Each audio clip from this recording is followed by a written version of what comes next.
l'Union européenne a décidé de développer une gestion intégrée des frontières, le GIT, dont les finalités sont de lutter plus efficacement contre le terrorisme, l'immigration illégale et la criminalité organisée, qu'elle porte sur le trafic d'armes, de toute forme de contrebande. Cet impératif de sécurité dépasse aussi très largement le seul champ des contrôles des personnes. Or, les structures nationales des contrôles placés aux frontières diffèrent fortement d'un État membre à l'autre. La Commission s'est donc employée à déployer des mesures de rapprochement des pratiques et de renforcement des coopérations. Nous allons parler de Frontex. Frontex, c'est l'agence, on en saura davantage dans un instant, c'est l'agence qui a pour mission de renforcer la coordination opérationnelle entre États pour lutter contre l'immigration clandestine. La douane a pris sa part, bien sûr, sous l'égide de Frontex, au système européen de surveillance des frontières extérieures qui a pour nom Eurosur, opérationnel depuis le 2 décembre 2013 pour les 13 États membres ayant une frontière tierce. Ce dispositif poursuit 3 objectifs, et on va le voir dans un instant. Réduire l'immigration clandestine en Europe, et je l'ai dit, lutter contre la criminalité transfrontalière et assurer la protection et le sauvetage des migrants en mer. Par ailleurs, la douane est engagée avec ses partenaires, c'est-à-dire la direction de l'immigration, la direction centrale de la police aux frontières, le ministère des Affaires étrangères, dans les dispositifs frontaliers intelligents. Il prévoit à l'horizon 2017, c'est-à-dire demain, la création d'un système d'intégration, d'enregistrement automatique des entrées-sorties permettant d'identifier les personnes dépassant la durée de séjour autorisée et d'un programme d'enregistrement des voyageurs chassés comme non risqués avec un passage automatique aux frontières.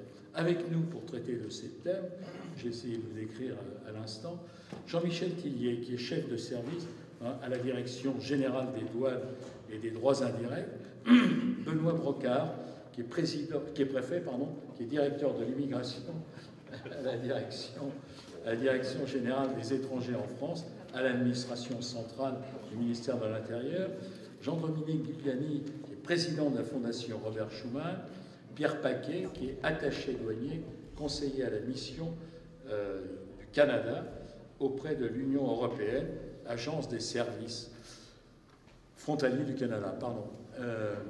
Des menaces toujours plus fortes sur pour notre sécurité aux frontières, c'est le premier axe de cette séquence. Pour en parler, d'abord, Jean-Michel Tillier. La douane constate-t-elle une évolution des menaces potentielles sur notre sécurité aux frontières? Jean-Michel. Alors, pour répondre à la question, déjà peut-être se poser la question de finalement savoir ce qu'on contrôle. Et savoir un petit peu quelles sont les menaces qui pèsent sur la sécurité à nos frontières, c'est qu'est-ce qu'on fait à nos frontières. Et aux frontières, on est surtout là pour finalement appréhender les flux. Alors c'est des flux de personnes, c'est des flux de véhicules, c'est des flux de marchandises. Bon. Et donc apprécier finalement la menace aux frontières, c'est apprécier la menace afférente à ces flux et notre capacité à les appréhender. Quand on regarde un petit peu les principales évolutions de ces flux, les principaux enjeux auxquels nous sommes confrontés, c'est la première chose, la multimodalité croissante des flux, c'est-à-dire qu'un même bien, ou une personne d'ailleurs aussi, va utiliser plusieurs moyens de transport pour se rendre d'un point A à un point B, donc avec derrière une difficulté pour des services de contrôle dont la douane à tracer cette personne et éventuellement à la récupérer. Donc ça, c'est un premier point. Deuxième point, c'est la massification. On en a parlé ce matin, je ne vais pas y revenir beaucoup, mais enfin, contrôler un conteneur, c'est quand même autrement plus difficile que de contrôler une voiture qui est sur la route. Il faut l'ouvrir, ça coûte, ça occasionne du temps, et ainsi de suite. Donc, derrière, c'est un frein au contrôle. La troisième évolution que je vois, pour en rester avec 3 évolutions, c'est l'apparition d'Internet et donc le développement du e-commerce. Et le e-commerce, c'est pas un vecteur de transport. Le vecteur de transport, derrière, c'est l'explosion du fret express et du fret postal. Le fret express et le fret postal, si je prends un aéroport comme Roissy, c'est à peu près les 3/4 du fret de Roissy, c'est du fret express et du fret postal. Si je prends un grand opérateur qui vous apporte des colis et des lettres chez vous, c'est 20 millions de colis par an sur la France, qui sont traités uniquement pour cet opérateur-là, sans rajouter les grands opérateurs de fret express. Donc derrière la difficulté, là, c'est pas tellement le poids, parce que c'est pas très lourd, là c'est vraiment le nombre. Et 21 millions, juste pour avoir une comparaison, en ne prenant que cet opérateur. Face à ces 21 millions, que fait la douane? C'est des contrôles aléatoires, enfin, comment... Il y a du contrôle aléatoire, il faut toujours du contrôle aléatoire. Mais l'essentiel de notre action, c'est du contrôle ciblé.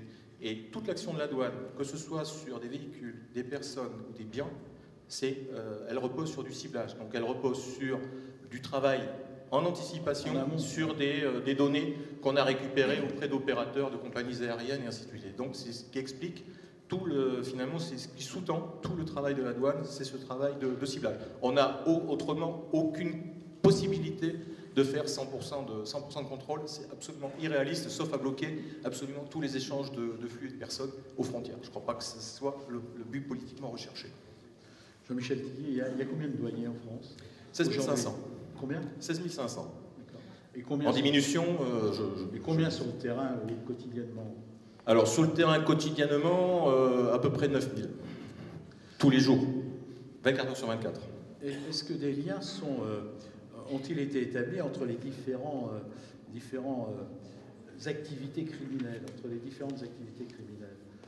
Autrement dit, est-ce que vous travaillez tout seul dans votre coin ou est-ce que vous réseautez un peu les choses? On essaye de réseauter, je crois que c'est mieux. On réseaute d'abord entre douanes, ça a été dit ce matin, et puis on réseaute aussi avec d'autres administrations, parce que si on travaillait tout seul, je crois qu'on ne répondrait pas aux attentes du politique et du citoyen, hein, très honnêtement. Et ça serait complètement inefficace. Ce qu'il faut bien voir, c'est que quand vous faites dans le trafic de contrefaçon, quand vous faites dans l'activité terroriste, quand vous faites dans le trafic d'êtres humains, tous les trafics que vous pouvez imaginer, systématiquement ces trafics, ils nécessitent une logistique, ils nécessitent un cadre juridique. En général, il faut bâtir des entreprises. Pour donner une apparence de légalité à l'opération, il faut avoir un environnement financier, donc derrière, il faut avoir des comptes en banque, des trucs comme ça. Toutes ces activités-là, elles reposent en fait sur ces prérequis, et il n'y a pas de différence fondamentale finalement entre ces différentes formes de criminalité. Et bien évidemment, dans toutes les affaires que l'on constate, tant au niveau de la douane administrative que de la douane judiciaire, ou en liaison avec les services de police judiciaire, on a des liens de plus en plus évidents entre les différentes formes de criminalité. Donc le travail en réseau, le travail collaboratif, c'est absolument nécessaire. On vous retrouvera tout à l'heure, bien sûr, Jean-Michel Tillier. Benoît Brocard, je l'ai dit tout à l'heure, il est préfet, non pas président, préfet, directeur de l'immigration à la Direction générale des étrangers en France, à l'administration nationale du ministère de l'Intérieur. Est-ce que vos services aux frontières de la police constatent-ils des évolutions relatives aux menaces, là, aujourd'hui, hier et avant-hier? Est-ce qu'il y a une évolution inquiétante? Alors, je vais me permettre de ne pas répondre directement et d'emblée à votre question. Vous allez vous dire, c'est encore un énarque, c'est normal. Tout d'abord, je pense qu'il faut bien comprendre qu'il n'y a pas de lien bijectif entre la vocation de la direction de l'immigration et de son opérateur préféré, qui est la police aux frontières. Il n'y a pas de lien bijectif entre la lutte contre l'immigration irrégulière, le contrôle migratoire, la politique migratoire au sens large et la prise en compte des menaces, le terrorisme et tous les trafics que vous connaissez au moins aussi bien que moi. Je voudrais aussi dire que pour continuer à décentrer le sujet et le questionnement, que la question que vous posez, elle renvoie à des constats, à des contrôles, à des vérifications qui sont faits, comme le disait mon voisin, en réseau et en chaîne, c'est-à-dire non seulement au niveau de la frontière réelle et physique, mais également en amont. J'oublie pas que j'ai, avec mes collègues du ministère des Affaires étrangères la haute main sur la politique des visas dans ce pays, et également en aval, puisque les situations d'irrégularité peuvent être bien évidemment contrôlées, révélées, une fois que l'on est dans ce pays. D'ailleurs, on peut passer une frontière en étant en règle, comme on dit, et puis ensuite, si le séjour se poursuit, on ne l'est plus. Les frontières, donc on le voit, les contrôles aux frontières, les menaces que révèlent ces contrôles sont à envisager non seulement à la frontière, en amont, en aval, de façon réelle, et aussi de façon virtuelle. Je continue à décentrer le sujet et la question, si vous voulez bien. Je vais vous donner quelques chiffres. Bien sûr, on va y revenir. Je vais donner quelques chiffres. Ce ne sont pas les nombres de colis que je vais mentionner, c'est le nombre de passages d'entrée et de sortie au poste de passage frontalier que la France tient au titre de l'espace Schengen. Par an, c'est 80 millions d'entrées et de sorties, dont 60 millions de bénéficiaires de la libre circulation. Si vous faites une série de règles de 3, donc vous rapportez ça au nombre de points de passage frontaliers français, etc., ça veut dire qu'il faut contrôler une personne toutes les 50 secondes. Voilà, je pense qu'il faut avoir ça en tête. C'est impossible. C'est impossible, n'est pas français. Je pense qu'il faut avoir ces chiffres en tête pour situer un petit peu mieux les enjeux nécessaires de contrôle, de prévention des menaces, et également de la nécessité d'assurer ce qui résulte d'un choix démocratique à la fois français et européen d'entrée-sortie. Dans ce cadre, pour revenir à la question que vous posez, bien évidemment, les menaces, la menace terroriste étant malheureusement la plus récemment rappelée, mais les autres, l'ensemble des trafics qui mêlent à la fois les personnes et les biens, ce sont des objectifs qui entrent en ligne de compte dans les priorités de la direction de l'immigration et de la police aux frontières, alors qui représente un petit peu moins de monde que la douane, mais c'est quand même 11 000 personnes, et bien évidemment, ce sont des priorités, notamment le terrorisme, qui en ce moment sont particulièrement prises en compte. C'est une prise en compte qui intervient au plan opérationnel, elle intervient aussi en termes de mobilisation d'outils. Il ne vous a pas échappé qu'une loi a été récemment votée pour renforcer notre attirail antiterroriste. Il va falloir se demander s'il faut aller au-delà, non seulement au niveau national, mais aussi au niveau international, avec l'optimisation du système Schengen. La question qui nous est posée, face à la nécessité de rechercher la menace et de la détecter, et de savoir jusqu'à quel point on peut faire du contrôle systématique dans le respect des principes de l'espace Schengen. Voilà les éléments que je tenais à vous apporter. Ça peut remettre en cause l'espace Schengen ? Absolument pas, puisque notre objectif et notre conviction, c'est de s'assurer qu'à ISO Schengen, sans toucher à Schengen, on est déjà en mesure d'assurer des contrôles, on va dire, pertinents par rapport à la nécessité de combattre le terrorisme, avec la question que pose d'ailleurs un terrorisme qui n'est pas exogène, mais qui est endogène. Et si ça n'est pas suffisant, il faut se poser la question de faire évoluer cette législation Schengen pour arriver à un degré de contrôle aussi systématique que possible. Mais d'ores et déjà, pour répondre clairement à votre question, Schengen permet des contrôles systématiques de façon ciblée en fonction d'arrivées de vols précis ou de publics ayant des profils précis. Les récents événements qu'a connus la France, et tout le monde sait à quoi je pense en disant ça, ont fait que vous avez durci un peu vos contrôles et vos missions. Alors, le contexte parce que ça a été un peu remis en cause. Contre le terrorisme est conduit, et pas simplement depuis quelques jours et depuis 15 jours, à intensifier, ça remonte à un certain nombre de mois, à intensifier dans le respect des règles de Schengen, des contrôles aussi systématiques que possible. Ensuite, je pense que si on regarde les événements atroces qui se sont produits au début janvier, on voit bien que ça n'est pas vraiment la logique et les règles de Schengen qui sont bousculées, hein, s'agissant encore une fois de personnes munies de passeports et de type d'identité français, nées et grandies chez nous. Vous sentez une menace terroriste vraiment monter? C'est un peu ma première question. Vous avez des indicateurs qui vous... Écoutez, comment dire, je pense qu'en tant que citoyen et professionnel de ces sujets, évidemment, nous voyons cette menace. Il y a des dispositifs grandir et se préciser. Il y a des indicateurs qui l'attestent et évidemment, on ne va pas en divulguer la totalité.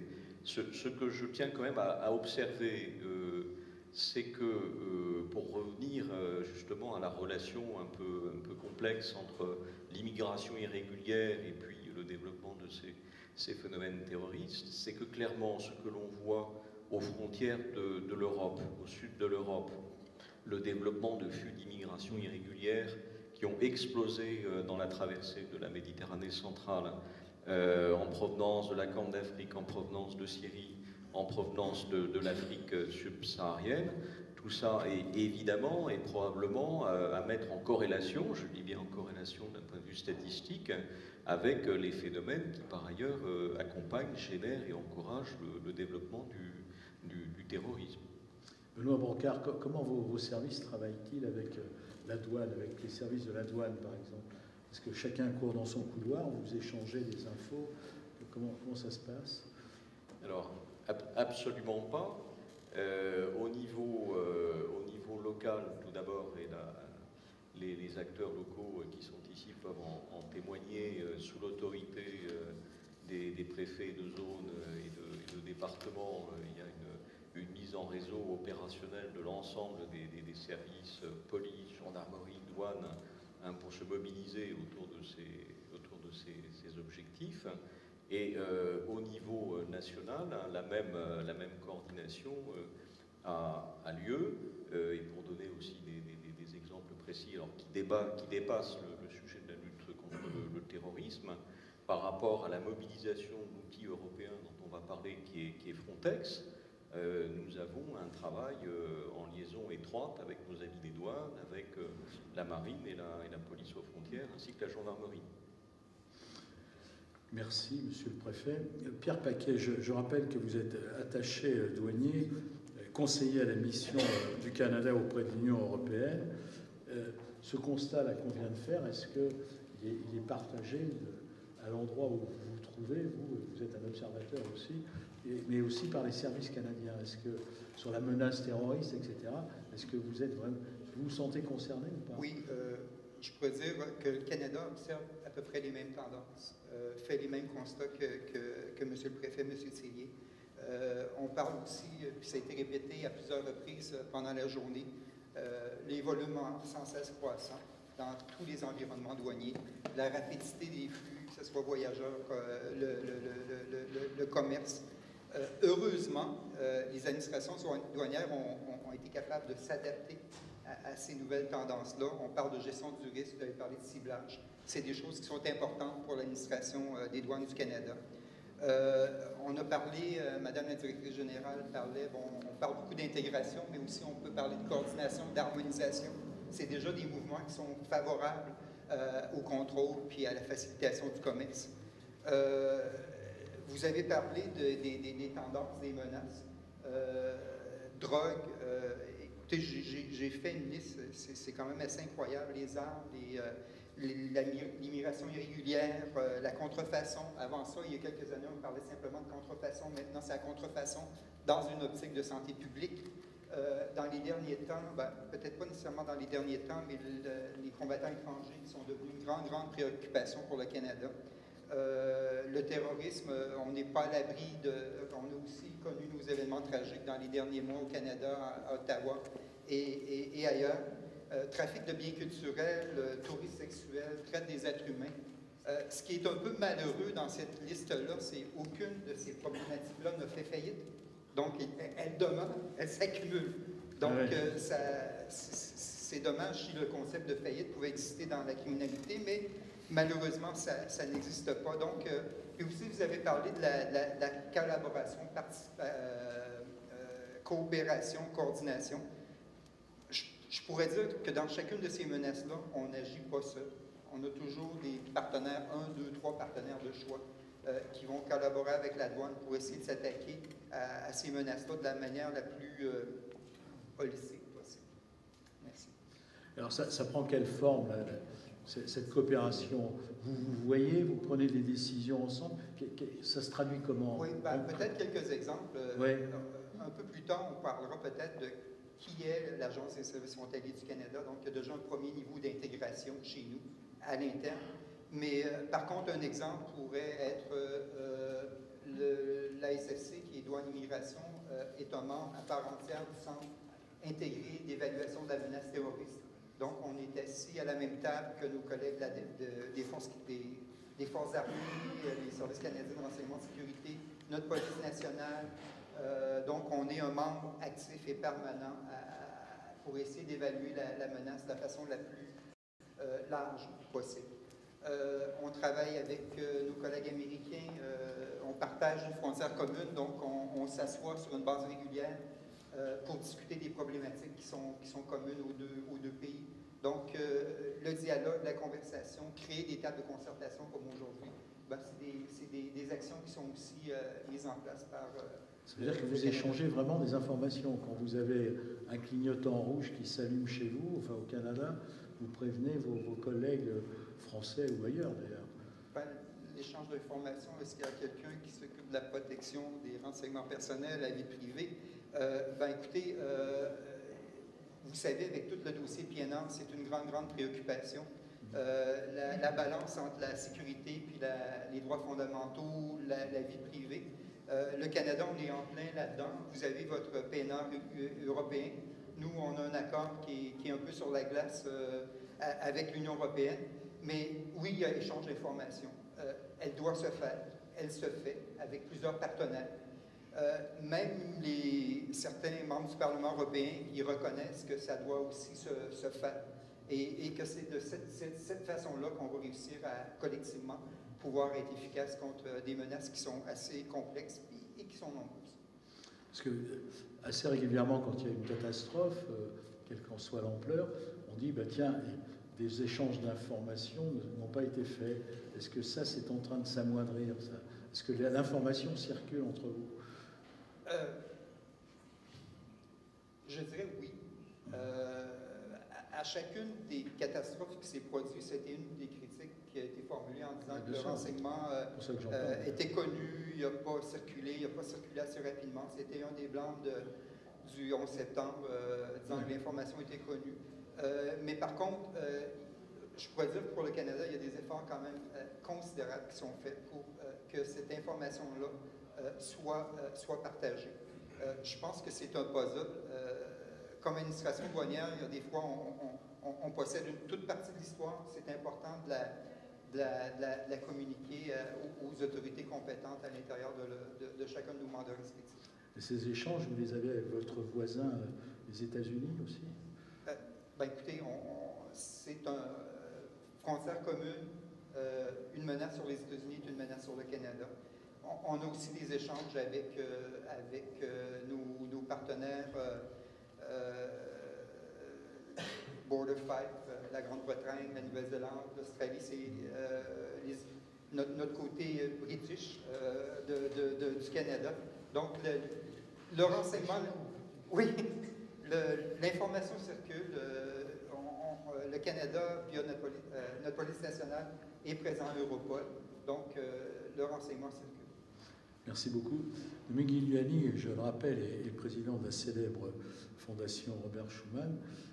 Quel regard portez-vous sur tout ce qui vient d'être dit? Est-ce que la coopération, notamment au niveau européen, est-ce qu'elle vous semble pertinente? Est-ce qu'elle vous semble efficace? Est-ce qu'elle vous semble assez poussée?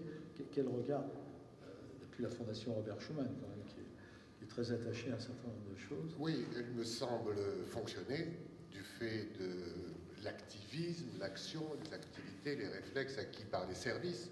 Je crois que tous les responsables de la douane française l'ont témoigné et en témoignent encore aujourd'hui. Parmi les vraies politiques communautaires, fédérales, il n'y en a que 5, contrairement à ce qu'on peut lire ou entendre. Parmi les 5, il y a la monnaie, le commerce international, l'union douanière. L'union douanière, c'est une politique communautaire que la France a confiée aux institutions communes. Mais bien sûr, dans la pratique, ce n'est pas si simple. Ça a été dit ce matin, puisque nous avons tous des traditions étatiques, des services, des pratiques, et dans ce domaine, je confirme tout à fait ce que disait la directrice générale ce matin, la France n'a pas du tout à rougir, elle porte haut sa voix parce qu'elle a, pour la douane, pour les services de police, un État qui fonctionne, des procédures démocratiques, des lois sur lesquelles on peut s'appuyer, et donc la voix de la France porte très fortement dans les enceintes bruxelloises. Ça ne veut pas dire pour autant que l'opinion comprend tout, que les dirigeants politiques comprennent tout, et d'ailleurs dans vos questions, je me suis aperçu que même tous les commentateurs ne comprenaient pas toujours tout. La libre circulation, ce sont les traités européens. C'est le traité de Rome et tous les 10 traités suivants. C'est un droit, c'est un acquis, c'est comme ça que l'Europe s'est reconstruite. Est-ce qu'il ne faut pas bouger le curseur là? Non, c'est comme ça que l'Europe s'est reconstruite. C'est notre prospérité. Le secrétaire général de l'Organisation mondiale des douanes disait ce matin, 3/4 du commerce européen se fait en interne. C'est là notre richesse. Si on additionne, pardon pour les statisticiens qui sont dans la salle, deux choses qu'on ne doit pas additionner, c'est-à-dire le commerce extérieur de l'Union européenne et le commerce intérieur, c'est 42% du commerce mondial qui se fait en Europe ou à partir de l'Europe ou vers l'Europe. Donc, notre richesse vient de notre ouverture. Et l'abolition des frontières intérieures, on ne reviendra jamais dessus.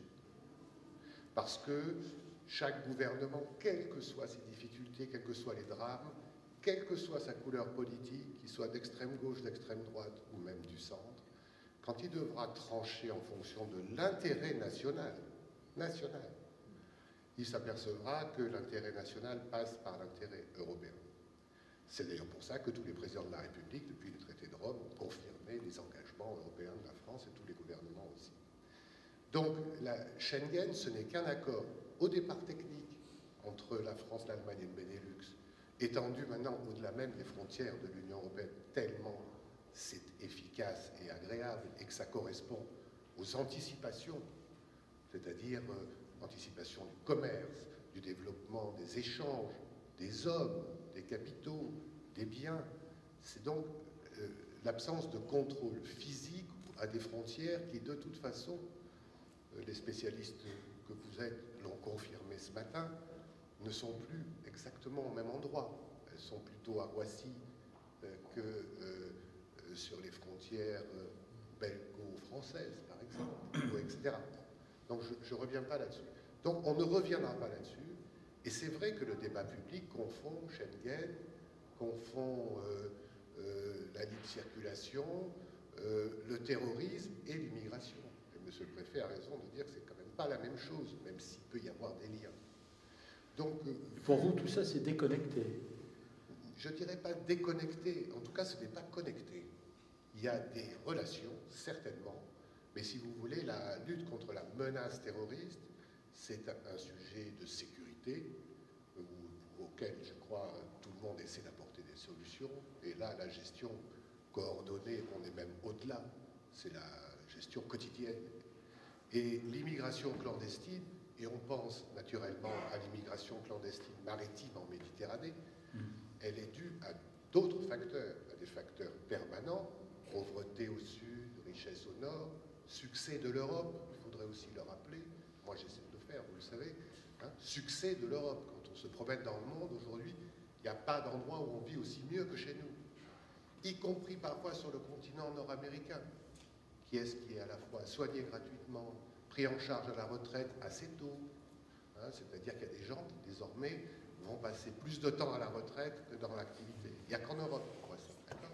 Et donc j'ai fait des calculs, je les ai publiés. Donc on vit bien, donc on est attrayant. Et en plus, à toutes nos frontières, un certain nombre de situations stratégiques fort préoccupantes développent une ceinture autour de l'Europe qui pousse à l'émigration des gens qui ne sont pas, contrairement aux images qu'on voit, des pauvres airs, etc., mais souvent des classes moyennes capables de se payer à 2, 3, 4, 5, voire plus 10 000 euros un voyage clandestin parce qu'ils veulent sauver leur famille. Alors, sans pleurnicher ni quoi que ce soit, j'essaie seulement de me mettre à la place d'un ingénieur syrien qui a 2 enfants dont la femme est institutrice et qui se trouve aujourd'hui dans la capitale syrienne. Moi, avec mes enfants, je ferai tout pour partir en Europe. C'est ça qui se passe aujourd'hui à nos frontières, et c'est pour ça que c'est si difficile à traiter, parce que nous avons un régime d'asile qui nous honore, mais nous avons en même temps à gérer des vagues et des trafics, quasi-trafics d'êtres humains. Mais là, je m'arrête parce qu'il y a des spécialistes plus compétents que moi. Ce matin, un certain nombre de choses ont été dites. Est-ce qu'il y a des points qui vous ont laissé un peu sur votre faim? Est-ce que vous avez pensé que tout allait dans le bon sens? Ou est-ce que c'est très long? Est-ce que c'est très lourd? Oui, c'est très lourd parce que du fait de cette différence de tradition étatique qui relève de notre histoire de construction nationale, nous avons des traditions différentes. Il n'y a aucune raison d'abandonner nos pratiques, nos lois douanières qui sont efficaces au profit d'autres qui le seraient moins. Sujet problématique qu'on retrouve dans la défense européenne, qui n'avance pas non plus. Alors, moi, de mon expérience à Bruxelles, j'ai été 3 ans quand même conseiller spécial, puis vice-président de la Commission européenne, Jacques Barrot, qui s'occupait de ses affaires intérieures. Je mesure la difficulté de l'harmonisation. Comme on est dans un domaine d'union douanière où on doit harmoniser, il faut tout faire pour harmoniser, vous l'avez démontré ce matin. Mais si on veut vraiment harmoniser, moi j'ai une suggestion à faire. Je l'ai faite à votre directrice générale, qui m'a fait les gros yeux, mais qui était intéressée. Je pense que ce qu'il faudrait, c'est que vous inventiez, vous acteurs, avec peut-être les acteurs économiques aussi, vous travaillez sur la douane du 22e siècle. Qu'est-ce que doit être la douane à la fin du siècle? Pour imaginer les technologies que nous pourrions mettre en œuvre, prévoir, c'est-à-dire le coup d'après. Et quand on va à Bruxelles avec la marche d'après, si c'est efficace, l'Internet des objets, comme vous disiez ce matin, le tracé GPS ou RFID des objets à la frontière, la reconnaissance faciale au passage des frontières, autant de technologies où en France on n'est pas si bon avec ça. Si on arrivait à l'intérieur du monde douanier, policier, etc., à proposer avec le privé, avec nos chercheurs, des technologies du coup d'après, vraisemblablement, nous aurions plus de facilité à harmoniser la phase d'après que la phase d'avant, et nous ne serions pas toujours à la remorque des risques et des menaces qui nous obligent à nous adapter, à abandonner des pratiques qui sont expérimentées, pour lesquelles les agents ont été formés, pour lesquelles les services fonctionnent. Et c'est donc plus facile d'imaginer, d'harmoniser à la hausse que dans le temps présent et bien sûr en retard. Ça, c'est une expérience bruxelloise que j'ai eue, c'est facile à dire, c'est difficile à faire. Mais je vois par exemple pour toutes les questions de traçabilité des produits qui concernent vraiment l'industrie française, du luxe par exemple, d'authentification des produits encore plus. Il y a là des technologies que je ne suis pas un expert, mais l'ADN des objets, des procédés extrêmement révolutionnaires dus aux avancées biologiques ou technologiques en général, qui permettraient peut-être de lancer des procédés pour lesquels nous convaincrions plus facilement nos partenaires européens de participer avec nous à leur mise en place, vraisemblablement, on trouverait un peu d'argent européen pour les financer. Et si l'Europe, l'Union européenne, adopte, par exemple, je mets les pieds dans le plat, une procédure de traçabilité des produits du tabac dans l'application de la directive anti-tabac, une procédure qui soit vraiment européenne, et ben, si c'est adopté par l'Europe, un jour ou l'autre, ça débordera les frontières de l'Europe. Je rappelle que, par exemple, la norme GSM, elle est née en Europe, elle s'est imposée au monde. Vous parliez du coup d'après, qui peut le lancer, qui peut mettre le coup d'après sur les rails? Est-ce que c'est un gouvernement?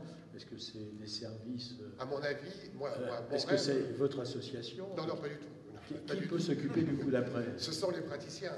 Ça doit être piloté par la douane, bon, c'est clair. Pour moi, c'est piloté par la douane, avec des entreprises du secteur.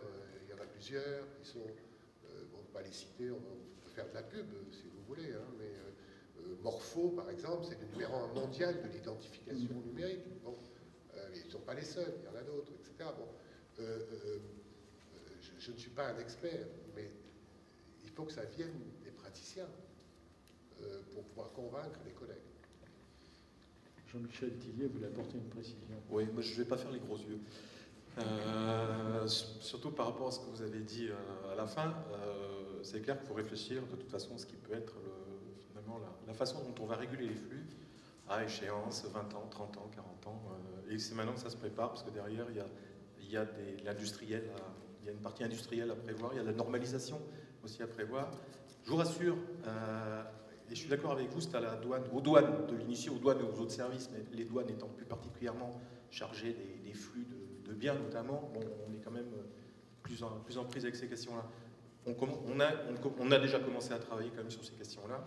Aujourd'hui, ce qui nous intéresse pour finalement un peu compléter ce qui a été dit ce matin, quand on dit qu'on travaille sur des données qui sont anticipées, c'est-à-dire on vous dit la douane travaille cible à partir de données qui lui sont envoyées au moment où le navire est chargé, où l'avion est chargé. Si on prend une décision de contrôle alors que le conteneur, pendant son trajet entre Pékin et puis Le Havre ou Bordeaux, le conteneur est ouvert et puis qu'on peut y glisser des stupéfiants, des armes et ainsi de suite, le travail qu'on a fait, il n'a servi à rien. Hein. Donc, vous voyez bien que juste derrière cet exemple-là, il y a un sujet qui se pose, qui est le sujet de l'intégrité du moyen de transport. Donc, ça veut dire qu'il faut qu'on travaille à des techniques de scellés plus ou moins intelligents, électroniques, pas électroniques, et surtout le fait que la vie du conteneur, la vie du moyen de transport, en fait, elle soit communiquée à un moment pertinent à la douane, pour que la douane puisse en tirer un argument pour contrôler ou au contraire ne pas contrôler. C'est un autre argument qui est valable aussi, par exemple, pour les vétérinaires. Une rupture de la chaîne de froid dans un conteneur réfrigéré, c'est quand même pas mal, je pense, que le vétérinaire ou le phytosanitaire, et puis pour nous consommateurs, ils sachent que pendant 3-4 jours, peut-être, le frigo s'est arrêté sur le bateau. Parce que, à la fin, il faut refuser la marchandise. Si cette information-là, qui n'est pas une information qui est réglementairement exigible, elle ne nous remonte pas, je veux dire, c'est tout notre travail et l'efficacité de notre dispositif, finalement, à la frontière, qui est amoindrie. Donc, intégrité du moyen de transport. Là, j'ai cité un autre exemple avec la rupture de la chaîne de froid. On voit bien qu'il faut en fait organiser de la remontée d'informations. On voit bien que c'est bien la donnée qui est l'essentiel en fait du travail pour être efficace aux frontières. Il faut faire remonter des données. Alors, il y a des données qui sont exigibles du fait du code des douanes communautaire. Et on voit bien qu'il y a des données qui sont des données de nature commerciale. Quand je dis l'ouverture du conteneur, ce n'est pas une donnée qui est douanière. Avant tout, c'est surtout une donnée pour le destinataire, être certain qu'il va avoir toute sa marchandise. C'est une donnée pour l'assureur du transport, c'est une donnée pour l'expéditeur, histoire qu'il ne se fasse pas refuser la marchandise à l'arrivée. Donc on voit bien qu'il y a des intérêts qui sont différents, des end-users qui sont différents, et que derrière, il va falloir articuler donc, un processus d'échange d'informations entre tous ces acteurs. Et on voit bien qu'on n'est pas sur un pays, on est sur une chaîne logistique. Et donc, derrière, c'est évidemment un travail qui n'est pas simplement à faire en France ou même en Europe, c'est un travail qui est à faire avec d'autres États. Deuxième sujet, pour répondre à une question qui a été posée ce matin, un des projets d'avenir. Il y a des façons de faciliter aussi la vie des personnes, c'est travailler sur ce qu'on appelle le bout en bout. Aujourd'hui, une opération de commerce international, c'est en fait 2 déclarations en douane et 3 opérations de transport. Mais 2 déclarations en douane. Pourquoi ne pas être capable d'utiliser les données de la déclaration d'exportation pour refaire, en la complétant, la déclaration d'importation. Derrière, ça veut dire négocier des accords avec le pays de départ. Ça veut dire peut-être aussi faire ce qu'on appelle la reconnaissance mutuelle, c'est-à-dire s'appuyer sur éventuellement le contrôle qui a été fait par la douane de départ. Et ça veut dire qu'on a développé une relation de confiance. Donc ça aussi, c'est un autre sujet. Mais c'est clairement dans ces sens-là, si on veut fluidifier et rendre plus efficace finalement les flux, et puis construire un peu la douane des 10 ans, 20 ans ou 30 ans à venir, qu'il faut qu'on travaille. Je vous rassure, on a quand même quelques petits projets qui sont déjà bien avancés. Après, il faut bien voir une chose, c'est que derrière ces sujets techniques, il y a un enjeu industriel, c'est-à-dire derrière c'est la normalisation, c'est-à-dire qu'on a aussi un intérêt à pousser les entreprises françaises dans ces projets-là, essayer de normaliser ça au niveau européen. Derrière, ça sera des emplois et de l'activité en France. Gardez le micro, Jean-Michel, parce que j'aimerais bien que vous interveniez dans le deuxième volet de cette table ronde de cet après-midi. Ce deuxième volet va traiter de la gestion coordonnée des frontières en France, et c'est là que nous allons parler notamment de Frontex et d'autres dispositifs. Allons-y, après on passera la parole à nos amis. Alors, Frontex, vu de la douane, c'est quand même un petit morceau, c'est un morceau qui prend une part de plus en plus importante, puisque notamment on intervient notamment sur les façades, sur le maritime, l'aéromaritime on va dire. Frontex recourt de plus en plus à des moyens des différentes administrations françaises, dont la douane, donc de plus en plus en fait nous assurons des missions pour le compte de Frontex, notamment en Méditerranée. Donc là on est aux ordres de Frontex. D'ailleurs, pour faire ceci, on bénéficie, et ça il faut le reconnaître, on bénéficie d'ailleurs de crédits qui sont de crédits européens, des crédits on va dire Frontex. Donc une partie aussi de notre capacité d'intervention dépend maintenant aussi de crédits qu'on va chercher aussi à Bruxelles, notamment auprès de Frontex. Bon, Frontex c'est pas la seule entité qui travaille au niveau européen. On a un dispositif qui s'appelle Europol aussi, on a l'OLAF. Donc là on est sur des formes de criminalité qui sont différentes, mais l'objectif, c'est bien d'articuler les différentes interventions et les différents échanges de renseignements qu'on peut avoir entre ces entités qui centralisent le renseignement au niveau européen pour avoir finalement une activité à la fois de renseignement, d'analyse et puis d'intervention sur le terrain qui soit la plus efficace possible. Donc, en citant ces différentes centrales de renseignement et centrales opérationnelles s'agissant de Frontex, je suis sur des domaines qui sont très différents. Je balaye absolument toutes les formes de trafic et surtout je balaye l'ensemble des services dits répressifs qu'on peut trouver en France. Donc on va retrouver la police, la gendarmerie, la police aux frontières, la douane et ainsi de suite. Donc derrière, on est vraiment dans les relations entre les douanes via Frontex et toutes les administrations dont vous êtes en train de parler. Comment ça se passe là aussi? Ah ben là, s'agissant de Frontex, c'est essentiellement de la coordination de moyens en mer. Dans le cadre de missions qui sont développées sur plusieurs semaines, plusieurs mois, et où donc chaque administration, dans le cadre de missions qui lui sont assignées de manière précise par Frontex, va mettre à disposition des moyens aériens ou navals avec une mission précise de se rendre sur tel ou tel point et effectuer tel ou tel type de surveillance, interception, récupération de personnes et ainsi de suite. Donc là, on est dans la coordination de moyens mis à disposition par des administrations de différents pays. Donc on est dans des opérations internationales. Qu'est-ce que vous avez à part Frontex? Qu'est-ce qu'il y a comme autres moyens qui ont été mis en œuvre au cours des dernières années, par exemple? Les moyens essentiels, c'est les moyens qui tournent autour du ciblage.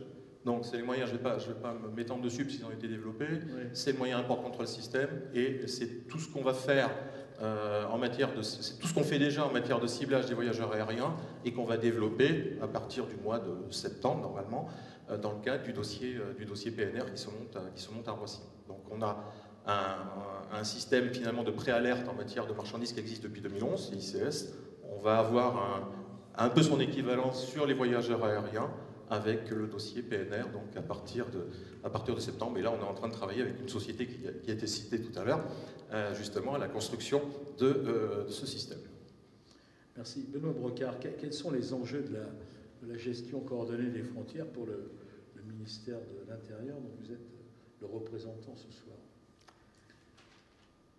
Ils sont évidemment au centre des préoccupations du ministère de l'Intérieur au regard de ses cœurs de métier, lutter contre la criminalité et la délinquance, lutter contre le terrorisme, assurer le contrôle migratoire. Tout ça fait qu'évidemment, le ministère de l'Intérieur attache un intérêt tout particulier à l'enjeu de contrôle des frontières, à la fois aux frontières Schengen, en amont et en aval. Alors à ce titre, je disais tout à l'heure qu'il s'appuie notamment sur l'action des forces de police et de gendarmerie. Il s'inscrit aussi dans un cadre coordonné et communautaire, puisque finalement, dans l'espace Schengen, chaque État assure le contrôle de son morceau de frontière dans l'espace Schengen en interdépendance avec tous les petits camarades qui font de même sur leurs morceaux de frontières respectives. À ce titre, puisque nous parlions de Frontex, le ministère de l'Intérieur est spécialement investi dans le suivi de cette agence, à un tel point d'ailleurs que le nouveau directeur de l'agence Frontex est un Français, c'est un haut fonctionnaire de la direction que j'ai l'honneur de diriger, qui vient d'y être nommé à l'issue d'une campagne qui a montré que la France attendait beaucoup de Frontex. Parce que Frontex, qu'est-ce que c'est? C'est 300 personnes, c'est surtout 110 millions d'euros de budget, dont la majeure partie peut être mobilisée pour financer, par remboursement, des actions ponctuelles, là où il y a vraiment des foyers de tension, des foyers de crise migratoire, pour venir en appui aux États. Ça a été le cas sur la frontière entre la Turquie et la Grèce. C'est actuellement le cas en Méditerranée centrale, où une opération qui s'appelle Triton vient remplacer une grosse opération italienne qui s'appelle Mare Nostrum.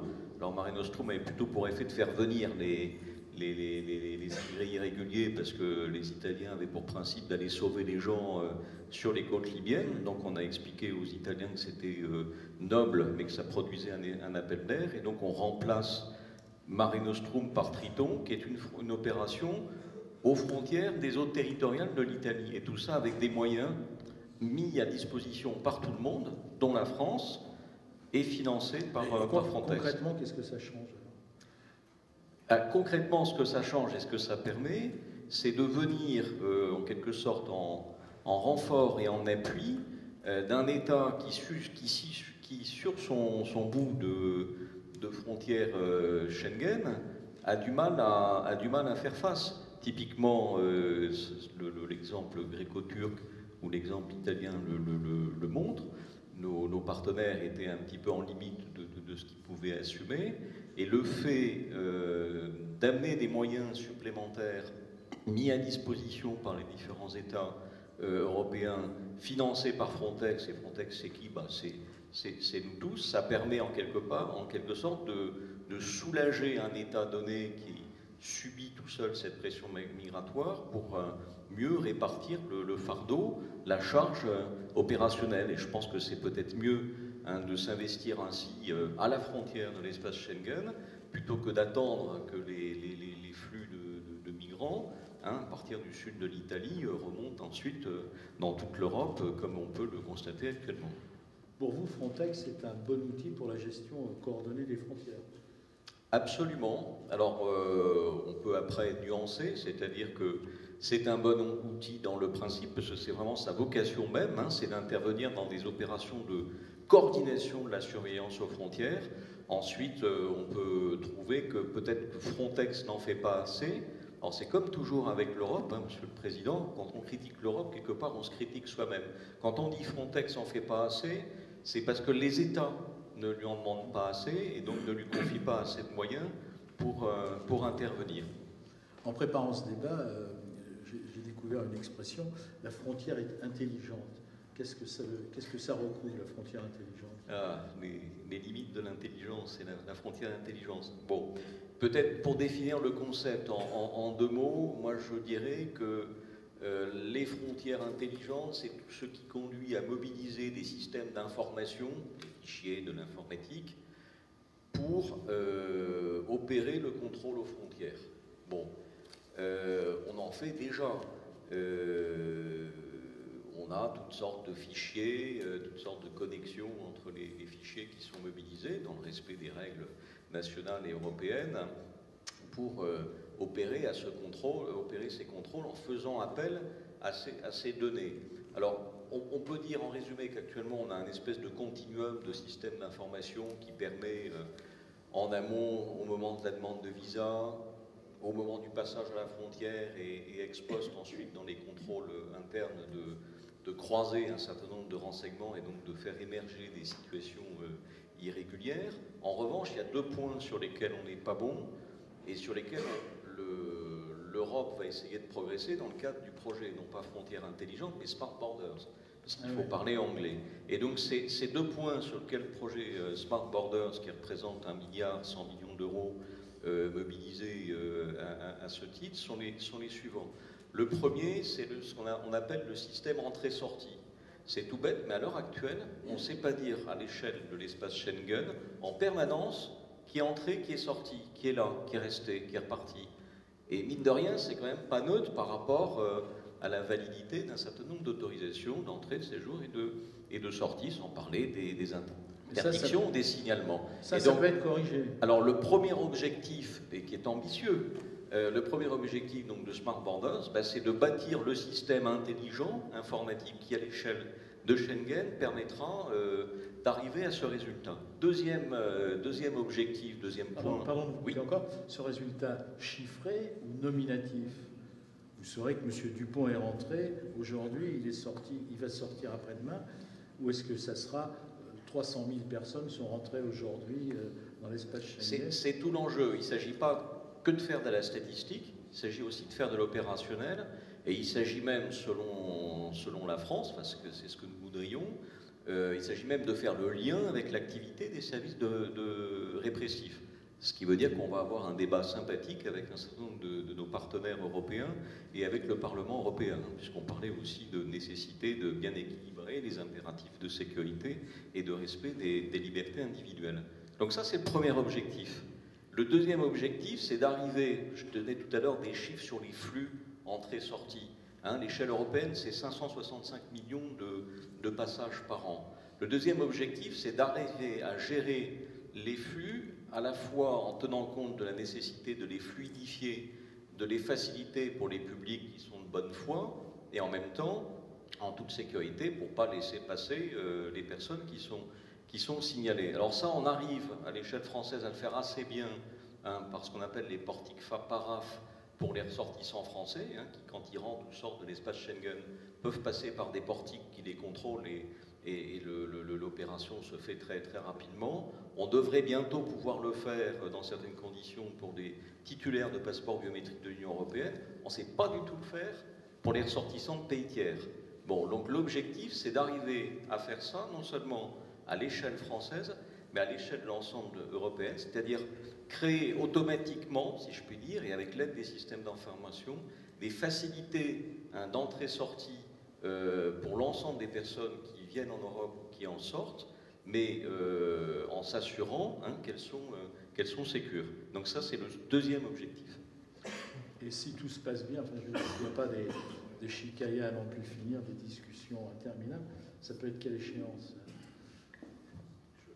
Je crains qu'on soit un tout petit peu au-delà de 2017, qui était l'échéance annoncée par mon voisin. Voilà, pour l'instant, on est pragmatique, on est empirique, on essaye de mettre en place un pilote et des expérimentations. Il est important que la France se positionne de ce point de vue-là, parce que le sujet est stratégique et parce que nous avons des industriels, tous ceux qu'on a cités, qui sont désireux à cette occasion de faire prévaloir leurs produits et leurs standards, non seulement à l'échelle française, mais également à l'échelle européenne. Mais il va falloir, à mon avis, attendre un petit peu plus que 2017.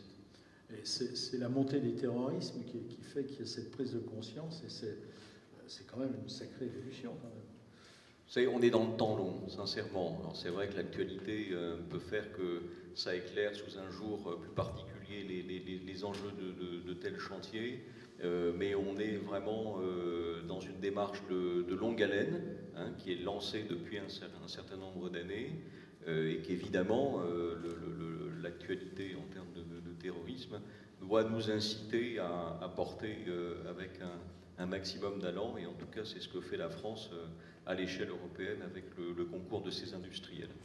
Merci pour ces explications très claires. Pierre Paquet, quel regard, ce qui vient d'être dit, quel regard portez-vous sur le modèle européen de gestion coordonnée des frontières? Et est-ce que vous dites ces pauvres Français, ils sont dans la préhistoire là?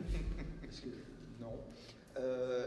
C'est un regard, hein. C'est loin d'être une évaluation très, très scientifique. Donc, je suis à Bruxelles depuis 2 ans et demi, puis ce que je suis peut-être en mesure de partager avec les collègues, c'est que j'ai quand même un regard assez positif sur les réalisations, les succès des collègues en matière de leur capacité à développer et mettre en œuvre des solutions, des modèles, des structures intégrées, harmonisées, coordonnées. Des exemples, ce matin, vous avez parlé du code douanier de l'Europe. Écoutez, pour moi, c'est un outil qui est quand même important, puis on doit le souligner. DG TaxSud a développé il n'y a pas longtemps le EU Customs Competency Framework, un profil de compétences des douanes. Je suis à peu près certain que les douanes françaises y ont mis beaucoup d'efforts là-dedans. C'est un cadre qui permet aux 28 administrations douanières de recruter, de former, de développer, de perfectionner leur effectif de façon harmonisée, normalisée. Ça a été partagé avec l'OND, donc c'est un outil merveilleux. Le programme des opérateurs économiques agréés, le Canada est présentement en train de négocier un accord avec l'Union européenne. À la conclusion de l'accord, pour nous, ça nous permet de conclure un accord avec 28 pays membres. C'est des outils qui sont excessivement puissants. La Direction générale Migration et Affaires intérieures travaille très, très fort présentement à faire accepter un PNR européen qui pourrait permettre à 28 pays membres de bâtir un système qui est similaire, qui est normalisé, qui permettrait aux compagnies aériennes de réagir à un seul modèle et non pas 28 modèles différents, systèmes différents. Donc, c'est quand même des initiatives qui sont intéressantes. Notre relation avec Frontex, elle est un peu différente de celle que les 28 pays membres ont avec Frontex. On a un pays tiers, mais par contre, depuis 2010, on a une entente de collaboration, on a eu 2 plans de coopération, on partage des informations, et non pas nominales, mais des rapports de renseignement, des analyses de risques. Frontex a beaucoup aidé le Canada au niveau des technologies, le e-gates, les kiosques. On échange sur le Centre national de ciblage. Donc, il y a beaucoup de collaboration et de partage avec Frontex. Puis peut-être en terminant, l'intégration, l'harmonisation, la coordination. L'exemple du Canada dans la construction de son Agence des services frontaliers du Canada, je pense que c'est un défi pour toutes les administrations, puis aussi pour le secteur privé. Souvent, on doit se construire, on doit se transformer, on doit se moderniser, en même temps qu'on doit continuer nos activités quotidiennes, comme on dit en français, le day-to-day. Donc, c'est un défi qui est quand même assez important. Et peut-être mon dernier point, c'est réagir à votre défi de moderniser, mais avec un horizon peut-être un peu plus éloigné. Vous avez raison, je pense que c'est une belle interpellation. Au Canada, on a un projet de modernisation qui est 2020. Mais 2020, c'est demain, là. C'est demain, puis des fois, on a tendance à penser demain avec nos idées préconçues, nos modèles qui sont déjà en place. Je pense que c'est un défi incroyable d'essayer de se projeter dans le futur, mais comme vous le soulignez, dans le futur lointain, pour essayer au Canada, on appelle une nouvelle expérience des voyageurs. Comment les gens vont être traités aux aéroports dans un avenir prochain en utilisant les technologies. Donc, c'est un grand défi. Puis, je pense qu'on doit le prendre de façon très, très, très, très sérieuse. Merci beaucoup. Je suis le premier à regretter que l'Union européenne traîne un peu dans l'intégration. Mais je suis aussi réaliste. C'est une union d'États souverains en voie d'unification. Pour l'instant, le pouvoir démocratique, c'est lui qui permet d'intervenir de vive force pour défendre nos frontières, pour affronter un ennemi ou une menace, et on n'envoie pas un policier, un douanier ou un militaire risquer sa vie si on n'est pas démocratiquement élu avec un contrôle parlementaire. Ça n'existe pas au niveau européen. Il n'y a pas un chef élu, légitime, contrôlé par un parlement, check and balances, etc. Donc, ce n'est pas possible d'avoir un corps unifié européen de garde-frontière aujourd'hui. D'abord, je ne vois pas ce qu'il apporterait de plus, parce que quelle mission lui donnerait-on? Fermer la frontière? Protéger les réfugiés?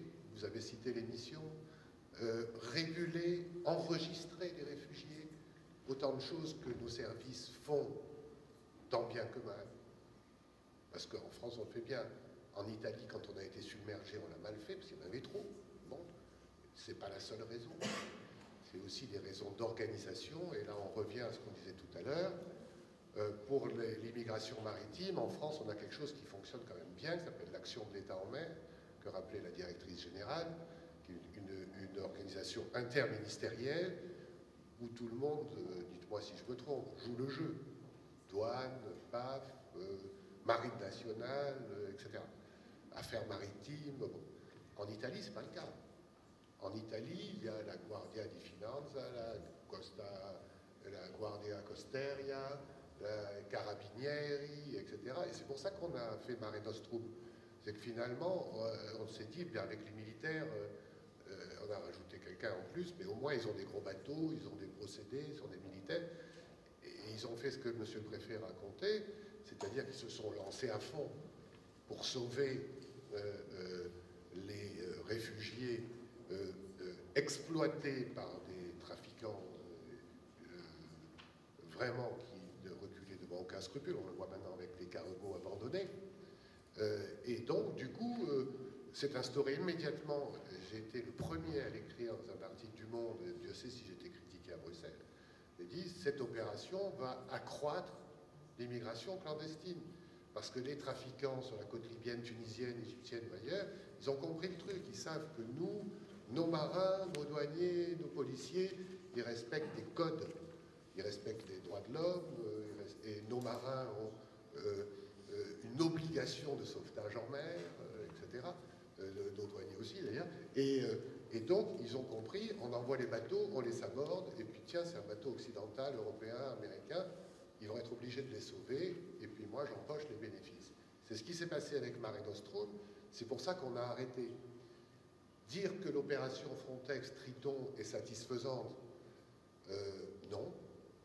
Non, elle n'est pas satisfaisante, puisque si vous réfléchissez bien, finalement, on va sur les côtes libyennes, il y a beaucoup d'immigrés, donc on se replie sur nos côtes en espérant qu'il y en aura moins. Pas de chance, il y en a autant. Donc ils se noient, ou alors ils sont maintenant dans les cargos par 800 ou par milliers.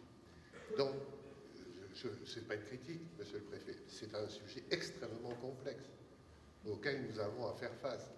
En réalité, on dit toujours, alors, pas de corps de garde-frontière parce qu'on ne sait pas à qui il obéit et on ne sait pas quelle est sa mission et on ne se mettra jamais d'accord pour le faire. Il vaut mieux qu'on se coordonne. Frontex sert à ça. On a longtemps, nous, Français, été sceptiques à l'égard de Frontex. On n'a même pas voté le budget certaines fois, etc. Parce que, bon, elle est installée à Varsovie alors que les problèmes sont au sud. De temps en temps, on ne sait pas à quoi sert l'argent. On vient de découvrir qu'il sert à aider les Canadiens, donc on est vachement contents. Bon, ben, au moins ce sont des alliés. Espérons qu'il n'y ait que des alliés, d'ailleurs. Et maintenant, on a un Français, donc on est fiers, on va investir. Et puis on sait au moins qu'il y a une tradition de fonctionnement de l'État. Donc ça, c'est notre côté chauvin. Vous voyez que même les Européens sont un peu chauvins quand même. Il faut être réaliste. Et donc, oui à la coordination, oui au renforcement de la coordination, oui à la mutualisation des moyens financiers, parce que tous nos États sont asséchés, et tant sur le plan capacitaire que sur le plan de l'ingénierie, en quelque sorte, et du personnel, on a besoin d'argent. Mais attention, parce que je sais qu'au Parlement européen, plus on donne de l'argent à Frontex, on vient de donner 20 millions, là, comme ça, alors que la France y était opposée il n'y a pas si longtemps, parce qu'il y avait, parce que vous avez voté pour, il y avait un besoin urgent, mais dans l'idée de certains députés européens, surtout qui ne sont pas au sud, c'est, ah bon, ben ça c'est des bateaux européens, donc ils vont obéir au Parlement européen, donc c'est pas possible.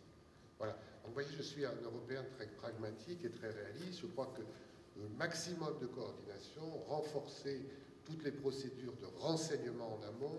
Je crois que la Marine nationale et la douane et la police viennent de faire dans ce domaine-là des avancées considérables et des ouvertures européennes, parce qu'en matière satellitaire, nous sommes quand même parmi les meilleurs en Europe, et nous acceptons désormais de partager nos informations. Ça ne réglera pas le problème du flux, qui ne sera réglé que sur le long terme par des accords avec les pays qui nous les envoient, la stabilisation de ces pays, dépenser beaucoup d'argent, ça va nous coûter très très cher, et n'empêche que les services qui sont au contact en permanence doivent être renforcés au maximum. Question subsidiaire, si vous le permettez. La gestion coordonnée des frontières, dont on parle depuis ce matin, n'est-elle pas aussi peut-être une solution globale pour relever les défis économiques et sécuritaires du marché unique au XXIe siècle, d'après vous?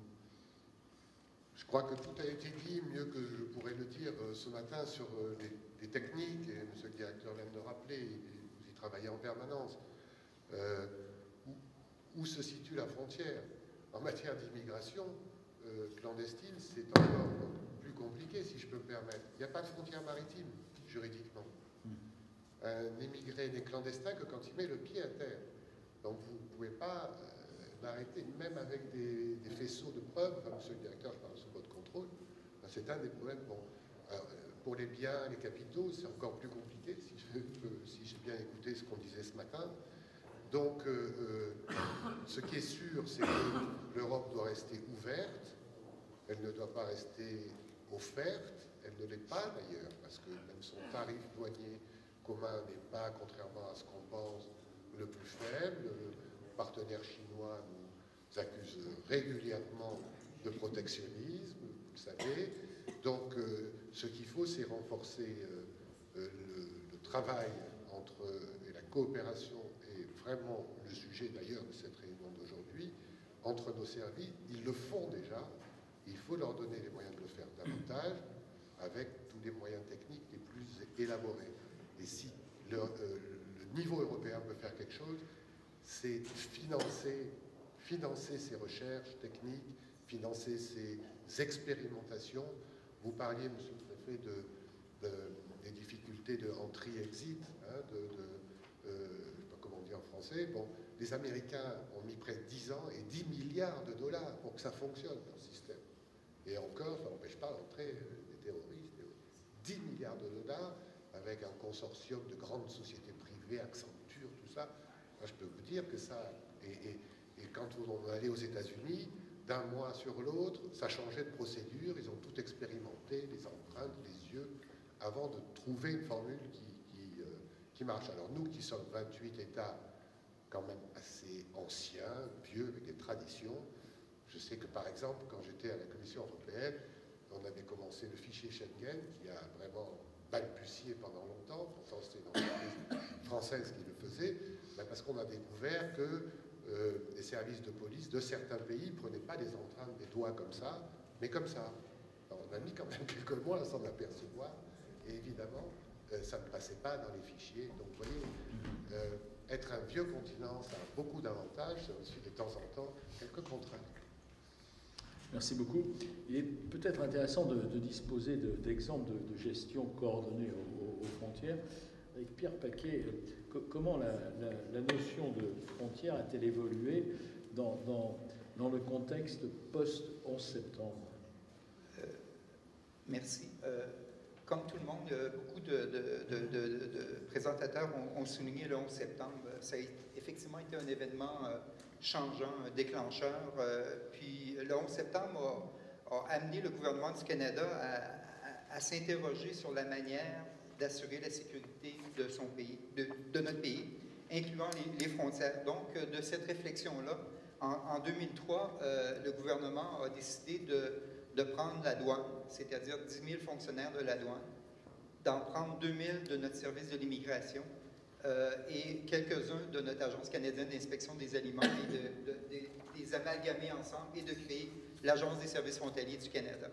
Donc, encore aujourd'hui, les gens demandent tu travailles pour qui? Agence des services frontaliers du Canada. Ils me regardent avec un point d'interrogation. on doit dire douane immigration, là, tout le monde comprend. Donc, ça a été quand même un geste assez important qui a comme changé la destinée là, de l'administration douanière. Donc, création de l'agence en 2003, 14 000 fonctionnaires, un nouveau ministère de tutelle. On passait du finance, revenu à sécurité publique.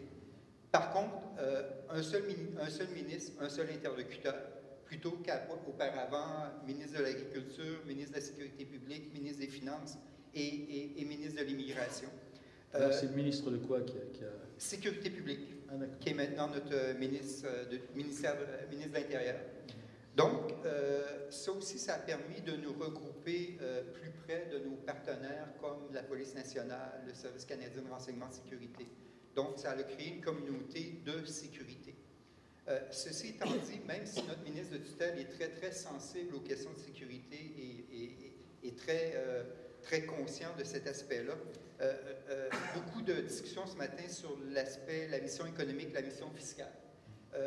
Je dois dire que le gouvernement du Canada et le ministre de la Sécurité publique demeurent très sensibles à cette mission-là. L'exemple qu'on pourrait, peut-être quelques exemples pour vous expliquer pourquoi il est sensible. Le secrétaire général de l'OMD parlait de compétitivité économique. On devrait changer le nom. Donc, oui, on va y penser. Exemple, mon directeur général se présente devant le ministre pour obtenir des fonds supplémentaires pour une nouvelle initiative, un nouveau système, un nouveau programme. Le ministre va certainement lui demander si j'investis tant de millions de dollars dans ce système-là, ce programme-là, quels seront les bénéfices pour les acteurs économiques, pour l'industrie.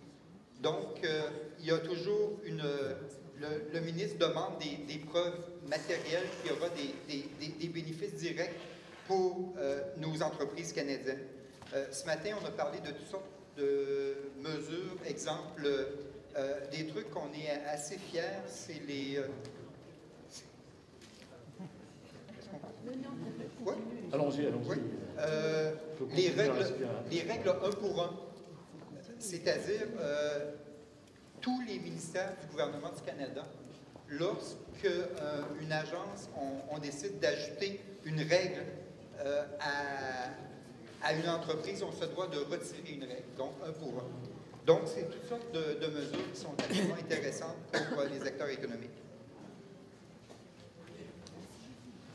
Nous attendions, Monsieur le secrétaire d'État, je vous remercie de votre présence, Monsieur le secrétaire d'État. Moi, j'aurais quand même une dernière question à vous poser, si vous voulez bien. Est-ce que la gestion intégrée des frontières doit-elle inexorablement mener à une fusion des services internationaux aux frontières?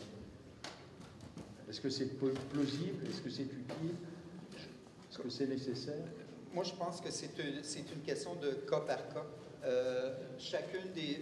Tout le monde a un contexte, un environnement différent. La création de l'Agence des services frontaliers du Canada a été un succès pour le Canada, mais je crois que chaque cas doit être jugé à son mérite. Merci beaucoup. Je souhaite que Monsieur le secrétaire général de l'Organisation mondiale des douanes nous rejoigne. Merci. On a été obligé d'abréger un petit peu.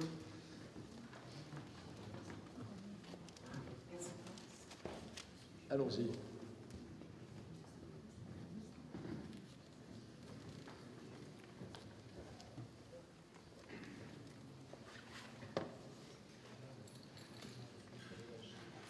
Oui, bien sûr.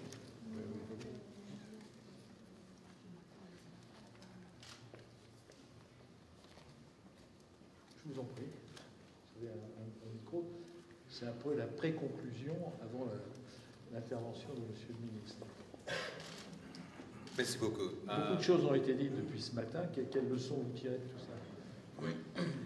Monsieur le secrétaire d'État du budget, les chers invités distingués et tout le monde, aujourd'hui, nous avons eu une journée internationale des douanes qui est très active et qui est très fluctueuse. Et Ce matin, ce que nous avons discuté, c'est d'abord c'est la technologie et le changement de politique qui a suscité cette évolution des frontières. Et bien sûr, les douanes qui sont toujours aux frontières devraient répondre à ce changement. Et pour cela, la mission des douanes a évolué. D'abord, principalement, au début, c'était mission fiscale. Mais aujourd'hui, de plus en plus, c'est mission économique, c'est-à-dire assurer la compétitivité économique. Et avec toutes les mesures, comment on peut aider, notamment petites et moyennes entreprises, pour faire intégrer dans la chaîne logistique globale. Dans cette manière, on peut vraiment pousser le développement économique. Mais en même temps, il faut lutter contre le terrorisme et les crimes organisés qui utilisent assez souvent cette commerce illicite pour gagner des profits illégaux. Et donc la sécurité est très importante. Mais pour atteindre ce but de compétitivité économique et sécurité en même temps, qu'est-ce qu'on a besoin? Et nous avons beaucoup discuté sur le ciblage, parce que c'est le ciblage avec des données qui est essentiel pour faire évaluer le risque des marchandises et aussi des passagers. Donc ça, c'est des moyens majeurs. Mais pour cela, ce qui est besoin, c'est plutôt de partenariat. D'abord, partenariat avec des opérateurs économiques. Opérateurs économiques peuvent acheter qu'ils sont conformes aux exigences des lois et des réglementations. Et s'ils sont conformes, on peut donner beaucoup plus de facilitation ou avantages à ces opérateurs économiques. Et en même temps, il faut travailler avec d'autres administrations douanières parce qu'on travaille, on vit dans une société globale, mondiale. Donc, douane en réseau international est devenu très important. Mais au niveau national aussi, c'est très important de travailler avec d'autres services, d'autres autorités nationales. Et en plus, de plus en plus, il faut travailler avec les citoyens, parce que les citoyens ont des soucis de liberté individuelle. Parce que quand on parle de données, c'est inévitable d'avoir cette sorte de souci. Donc, il faut élargir cette coordination, coopération et collaboration.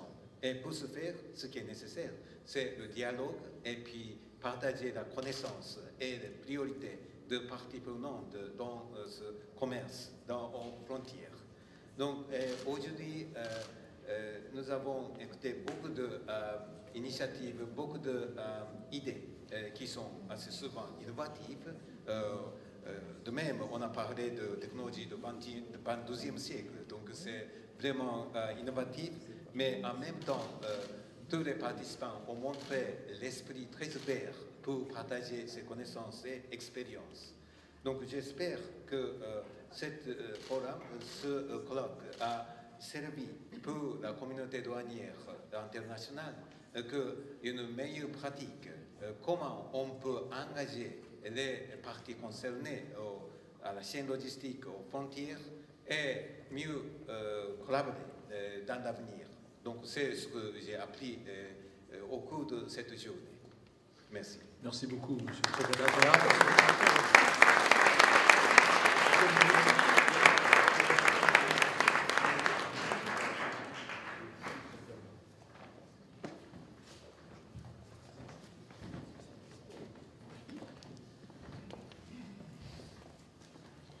Merci. Monsieur le secrétaire général, bravo pour votre maîtrise du français exceptionnelle. Mesdames, Messieurs les élus, Madame la directrice générale, Mesdames, Messieurs, j'avais accepté il y a plusieurs semaines déjà de venir clore vos travaux et je ne pouvais imaginer que la gestion coordonnée de nos frontières thème a priori plutôt aride, revêtent finalement une actualité aussi brûlante. Je suis donc très heureux d'être parmi vous aujourd'hui et je voudrais tout d'abord remercier une nouvelle fois de sa présence le secrétaire général de l'Organisation mondiale des douanes, M. Cunio Mikuria. Vos débats, j'en suis persuadé, ont été riches, ça vient d'être rappelé, et permettront d'avancer sur cet enjeu décisif pour notre société. Comment gérer ensemble et de manière coordonnée la frontière au XXIe siècle. Certains pourraient s'étonner de cette question à l'ère de la mondialisation des échanges, jugeant la notion de frontière presque anachronique. D'autres, au contraire, s'empresseraient de raviver le fantasme d'une étanchéité absolue et soi-disant protectrice, oubliant que nulle ligne administrative ne nous protège de nous-mêmes. L'intérêt général est à mi-chemin, comme souvent. Dans une position d'équilibre qui prenne à la fois en compte la multiplication des échanges de toute nature et la montée tout aussi protéiforme et rapide de comportements condamnables allant de la délinquance économique au crime organisé. Pour faire vivre sur le terrain cette position, nous avons besoin de la douane, de ses agents, de leurs compétences. Je viens de rencontrer ceux du Centre opérationnel douanier terrestre de la Direction interrégionale de Bordeaux. J'ai pu me rendre compte personnellement de leur professionnalisme et des technologies pointues qu'ils mettent au service de leur mission. Les défis auxquels nous devons faire face sont nombreux, sont mondiaux et interdépendants les uns des autres. Ils ont des visages divers, de la contrefaçon à la prolifération des armes, parfois d'ailleurs avec des proximités fortes, en passant par les menaces biologiques ou sanitaires. Ils sont autant d'atteintes potentielles à notre société, aux valeurs qui en constituent le fondement. Ils sont le fait d'organisations criminelles qui diversifient leurs activités et peuvent simultanément animer un trafic de stupéfiants, organiser des filières d'immigration clandestine ou encore financer des réseaux terroristes. Les attentats qui ont frappé la France du 7 au 9 janvier dernier ont malheureusement démontré l'incroyable porosité de ces économies souterraines entre elles. C'est pour ça, Monsieur le Secrétaire général, que vous avez eu parfaitement raison de mettre l'accent sur l'importance des échanges d'informations, bien sûr entre les différents services douaniers, mais aussi entre les différents services à l'intérieur même de notre territoire national. Nous l'avons d'ailleurs évoqué un peu avec Monsieur le Préfet à l'instant. Ces menaces sont d'autant plus inquiétantes qu'elles sont devenues globales. Dans un marché mondialisé qui connaît une massification constante des flux de personnes et des marchandises, les réseaux de criminalité organisée s'appuient sur des organisations multinationales qui exploitent les potentialités offertes par le commerce international. Dans un autre domaine, l'interconnexion des zones économiques donne au risque sanitaire un caractère systémique. On l'a vu encore récemment avec le virus Ebola. Vous le voyez, et vous en avez discuté aujourd'hui, les défis auxquels nous avons à faire face sont tantôt économiques, tantôt sécuritaires, les deux aspects étant intimement liés comme les deux faces d'une même pièce. Ils sont d'ailleurs pareillement sensibles et exigent d'être appréciés avec justesse. Pousser trop loin le curseur du contrôle des frontières, c'est mettre en danger les libertés publiques, mais aussi la compétitivité des échanges économiques. Mais lâcher excessivement la bride, c'est mettre en danger les personnes et les entreprises. Nos économies et nos sociétés ont besoin à la fois d'échanges pour produire de la richesse, mais aussi de sécurité pour se développer. Dans ce contexte, si la notion de frontière garde tout son sens, elle a toutefois considérablement évolué. En premier lieu, notre frontière est désormais celle de l'Union européenne, ce qui impose une responsabilité partagée entre l'ensemble des membres de la communauté. En second lieu, des frontières virtuelles, avec l'explosion du e-commerce, sont venues se superposer aux frontières physiques. On peut même dire qu'elles les déplacent, en quelque sorte. Elles imposent de développer très en amont la connaissance des flux de marchandises ou de personnes et d'analyser ces flux avant même qu'ils ne franchissent la frontière physique. Au regard de cette évolution, notre tâche est considérable. Elle nécessite une volonté résolue et une action concertée. Aucun service, aucun pays ne peut agir seul. La gestion de la frontière exige la mobilisation de tous les savoir-faire.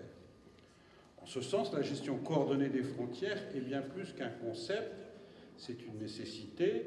C'est le message que je suis venu modestement délivrer aujourd'hui, au-delà de cette assemblée dont la diversité illustre bien la conviction de l'impérieuse nécessité de travailler ensemble.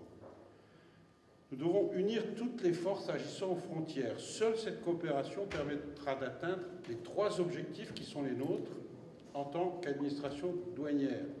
Détecter les menaces contre la sécurité nationale, prévenir les activités criminelles en interceptant les flux illégaux, faire de notre territoire un espace sûr et accueillant pour les échanges légaux.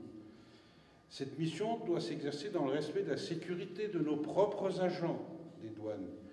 En France, les 6000 douaniers présents sur le terrain, pour la plupart en uniforme, sont des maillons essentiels de la chaîne de protection des citoyens. Mais ils sont, à ce titre, exposés.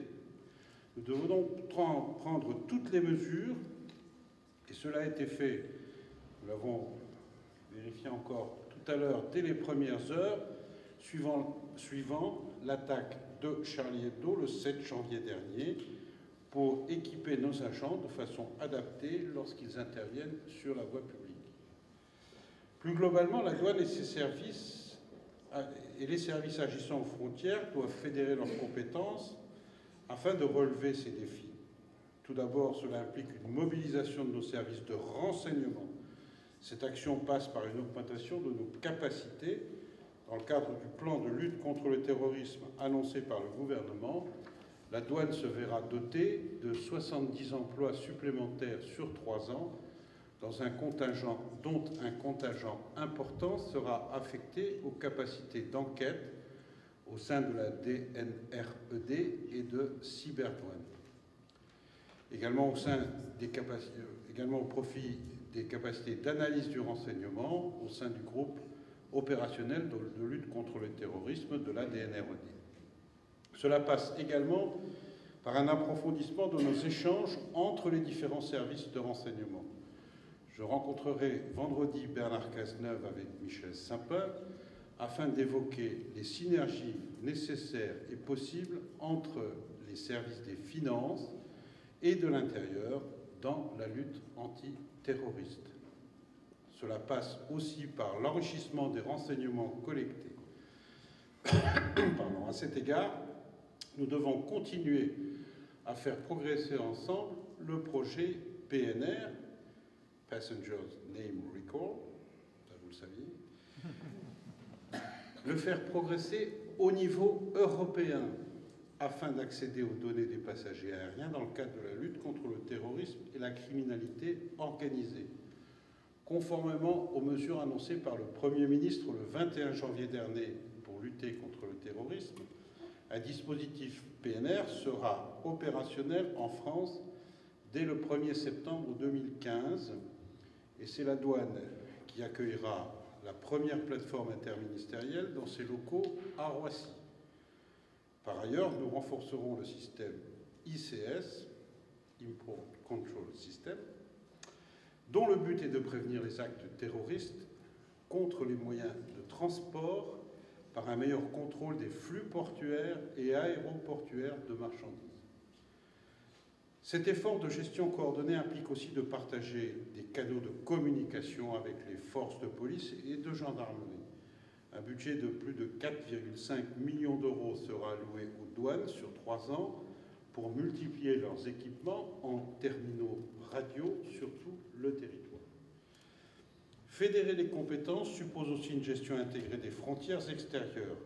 À ce titre, la douane est engagée avec ses partenaires interministérielles, notamment la direction de l'immigration, la direction centrale de la police aux frontières, le ministère des Affaires étrangères, dans le dispositif dit Frontières intelligentes, qui prévoit à l'horizon 2017 la création d'un système d'enregistrement automatique des entrées et sorties des personnes.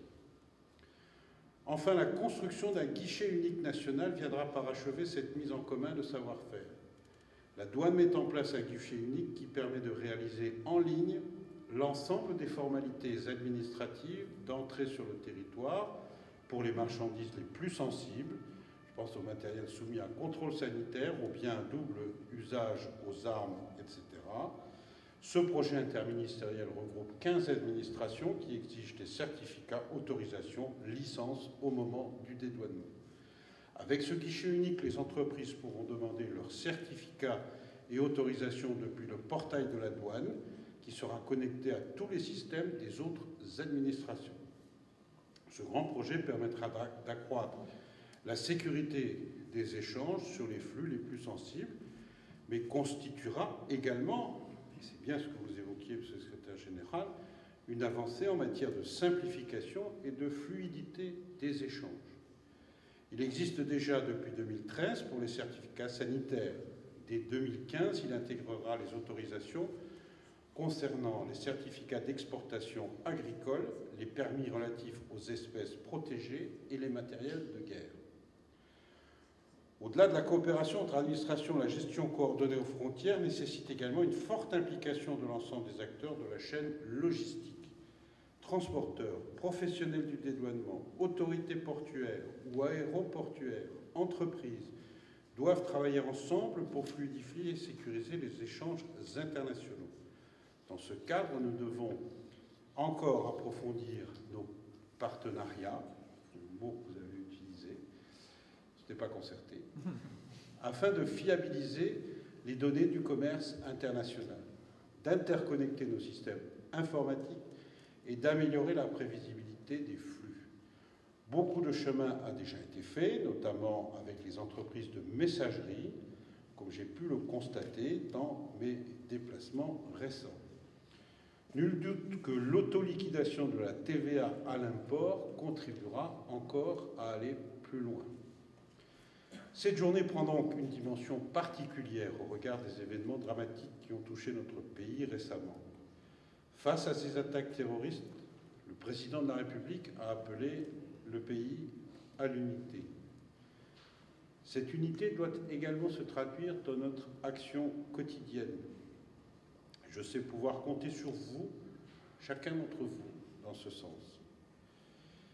Il y a donc un engagement fort de votre ministre, de l'ensemble des services de la douane, et je dois dire que je multiplie et je multiplierai ma présence à vos côtés sur l'ensemble des territoires afin de conserver ce retour d'expérience, de porter ce message de nécessaire compromis utile entre la surveillance et la répression, mais aussi les moyens de prévention et la fluidification des échanges.